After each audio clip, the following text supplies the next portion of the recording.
Hi, I'm Marlo Thomas. Growing up as the daughter of a famous nightclub comedian, I was constantly surrounded by laughter.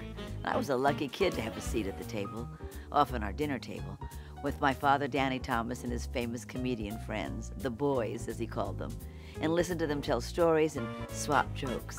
So it's no mystery where my sense of humor and my appreciation of the craft of comedy comes from. And I began to wonder, how did today's best-loved comedians find the funny in their lives? What inspired them to explore their love of laughter? And why did they choose comedy as a way of life?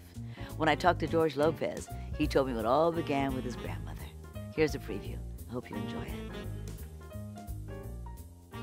I'd love to just ask you where you think your sense of humor came from. I mean, was there somebody funny in your childhood? I think my grandmother was funny, but didn't know it, like a tragic clown. Uh-huh. It wasn't until, I had a little thing on me in Time magazine, and the writer said if it wasn't for his grandmother, I'm not sure that he would have had a career in comedy. And wow. Now, why did he say that? Because so much was generated from her, impressions of her that I do in my act. Because she would always say to me, "Why are you crying?" Not, "Why are you crying? Why are you crying?" Like, "Why are you crying?" I'm like, "Because I felt that was nothing." She co-signed on a car for me when I was 18. I crashed the car like a month that I had it. Yeah. And she's like, "Congratulations." I'm so proud of you.